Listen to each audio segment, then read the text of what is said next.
നമസ്കാരം, ഞാൻ സിയാദ് ഇല്ലിക്കൽ. എല്ലാ ദിവസവും രാവിലെയുള്ള പ്രീ മാർക്കറ്റ് റിപ്പോർട്ടിലേക്ക് സ്വാഗതം. എല്ലാവർക്കും ആദ്യമായിട്ടൊരു ശുഭദിനം നേരുന്നു. ഇന്നലെ നമ്മൾ കണ്ടത് ആഗോള ഇന്ത്യൻ മാർക്കറ്റുകളിൽ വലിയൊരു സെൽ ഓഫാണ്. 15 ലക്ഷം കോടി രൂപയാണ് ഇന്ത്യൻ മാർക്കറ്റിൽ നിന്ന് ഇന്നലെ ഒരു സിംഗിൾ ഡേ കൊണ്ട് വൈപ്പ് ഔട്ട് ആയിപ്പോയത്. ഇന്ത്യൻ മാർക്കറ്റിൽ മാത്രമായിരുന്നില്ല, എൻറ്റയർ ഗ്ലോബൽ മാർക്കറ്റിലും ഇതായിരുന്നു അവസ്ഥ. അപ്പോൾ ഗ്ലോബൽ മാർക്കറ്റ് എങ്ങനെയാണ് ഇന്ത്യൻ മാർക്കറ്റിനെ അഫക്റ്റ് ചെയ്യുന്നത് എന്നുള്ളതിന് ഉത്തമ ഉദാഹരണമാണ് ഇന്നലെ നടന്നത്. നമുക്ക് ഉണ്ടായിരുന്ന ലോക്കൽ ക്യൂസ് കാരണമായിരുന്നില്ല നമ്മളുടെ മാർക്കറ്റ് ഫോൾ ആയിട്ടുള്ളത്.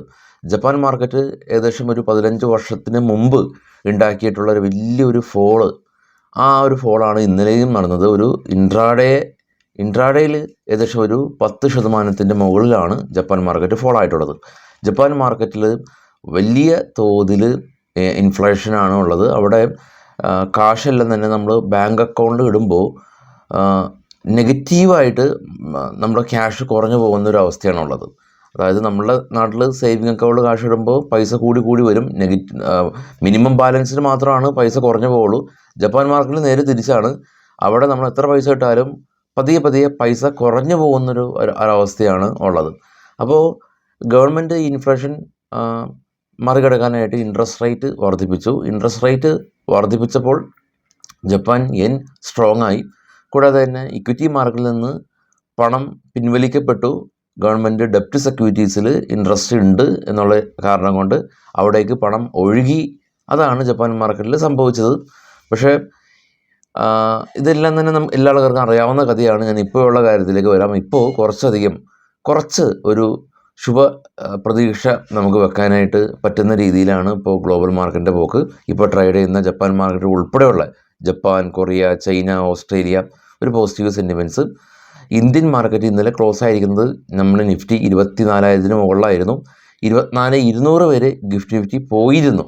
ഇപ്പോഴത്തെ നിഫ്റ്റിയുടെ വാല്യൂ പറയാൻ സാധിക്കില്ല, കാരണം ട്രേഡ് ചെയ്തുകൊണ്ടിരിക്കുകയാണ്. പക്ഷേ ഇന്നലെ പോയിട്ടുണ്ടായിരുന്നു 24,200 വരെ നമ്മുടെ നിഫ്റ്റി പോയിരുന്നു. ഗ്ലോബൽ മാർക്കറ്റ് നമുക്ക് ജസ്റ്റ് ഒന്ന് നോക്കാം. ഗ്ലോബൽ മാർക്കറ്റ് കാണാം. ഏറ്റവും ടോപ്പിൽ നിന്ന് നോക്കാം. ബിറ്റ്കോയിൻ്റെ കാര്യം വിട്ടേക്കാം. അതിൻ്റെ താഴെ ഇപ്പോൾ ട്രേഡ് ചെയ്യുന്ന കൊറിയ കാണാം 4.5%. നിക്കി ജപ്പാൻ മാർക്കറ്റ് കാണാം 8% അപ്പാണ്. ഡോ ഫ്യൂച്ചർ പോസിറ്റീവാണ്. അപ്പോൾ ഇന്നലെ ക്ലോസ് ആയ യു എസ് മാർക്കറ്റ് വലിയ തോതിൽ ഫോളായി. യൂറോപ്യൻ മാർക്കറ്റും വലിയ തോതിൽ ഫോളായി. US മാർക്കറ്റിൽ ലിസ്റ്റ് ചെയ്ത ഇന്ത്യൻ കമ്പനികളും ഫോളായി. അതെല്ലാം തന്നെ എക്സ്പെക്റ്റഡ് ആണ്.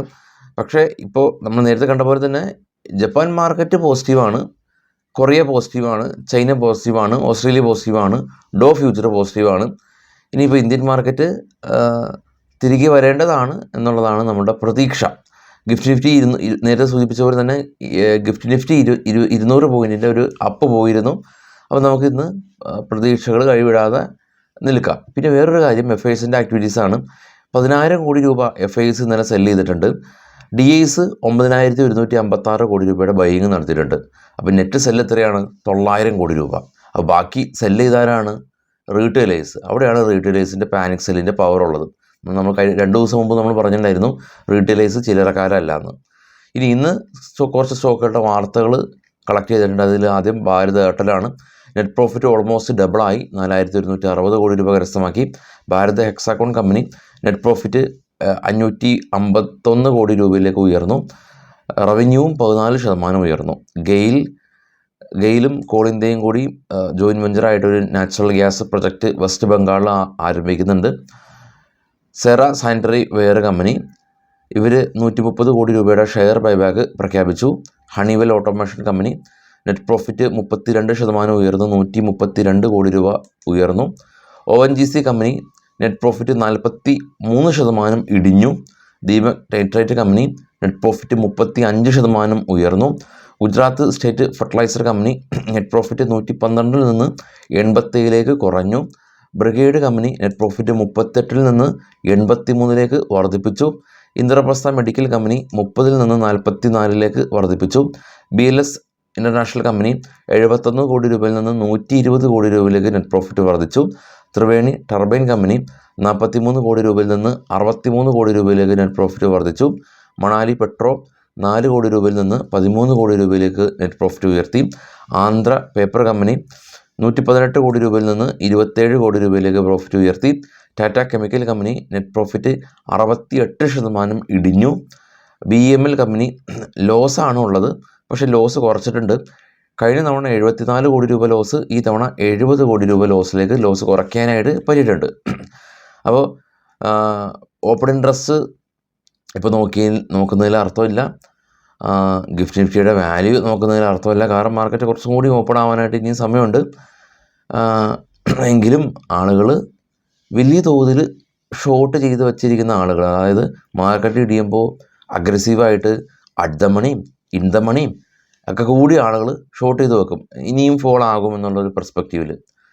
മാർക്കറ്റ് അടുത്ത ദിവസം തിരിച്ച് കയറുമ്പോൾ ഇവരെല്ലാം തന്നെ എക്സിറ്റ് ചെയ്യും. അതൊരു ബൈ എൻട്രി ആണ് ആക്ച്വലി. അതായത് ഷോർട്ട് ചെയ്ത പൊസിഷൻ എക്സിറ്റ് ചെയ്യപ്പെടുന്നത് അതൊരു ബൈ എൻട്രി ആണ്. അപ്പോൾ മുകളിലേക്കുള്ള റാലിക്ക് വലിയ തോതിൽ കരുത്ത് പകരും എന്നുള്ളതാണ് ഒരു കാര്യം. ഇനി സ്വാഭാവികമായിട്ട് കോൾ ഓപ്ഷൻ ബൈ ചെയ്ത് വെച്ച ആളുകൾക്ക് എന്താണ് പ്രശ്നം? ഇന്നലെ ഇന്ത്യ വിക്സ് 50% ഉയർന്നു. മാർക്കറ്റ് ഉയരുമ്പോൾ സ്വാഭാവികമായിട്ടും വിക്സ് ഇടിയുമ്പോൾ ആളുകൾ ഈവൻ നിങ്ങൾ കോള് ബൈ ചെയ്ത് വെച്ചാൽ പോലും മാർക്കറ്റ് കയറിയാൽ ആ കയറുന്നതിൻ്റെ ഗുണം കിട്ടണമെന്നുമില്ല. അതായത് ഇന്ന് ഇന്ത്യ വിക്സ് ഫോൾ ആകുകയാണെങ്കിലാണ് ഞാൻ പറഞ്ഞിട്ടുള്ളത്. അപ്പോൾ ഇന്നലെ US വിക്സും 50% ഉയർന്നു, ഇന്ത്യ വിക്സും 50% ഉയർന്നു. ഒരു ദിവസം കൊണ്ട് ഇന്ത്യ വിക്സ് 50% ഉയരുക എന്ന് പറയുന്നത് ഈ ഇലക്ഷൻ്റെ സമയത്ത് പോലും സംഭവിക്കാത്ത ഒരു കാര്യമാണ് നമ്മളുടെ മാർക്കറ്റിൽ. അപ്പോൾ കൊറോണ സമയത്തൊക്കെയാണ് ഒരു ദിവസം കൊണ്ട് 50% ഉയർന്നിട്ടുള്ളത്. അതല്ലെങ്കിൽ ഏകദേശം ഒരു 15 വർഷത്തിന് മുമ്പുള്ള ഒരു വലിയൊരു ഫോളിലൊക്കെയാണ് ഇത്തരത്തിലുള്ള ഒരു ഫോളൊക്കെ ആഗോള മാർക്കറ്റ് ഒന്നടങ്കം കണ്ടിട്ടുള്ളത്. അപ്പോൾ ഇന്ന് പ്രശ്നത്തിൻ്റെ മൂലകാരണം ജപ്പാൻ മാർക്കറ്റാണ്.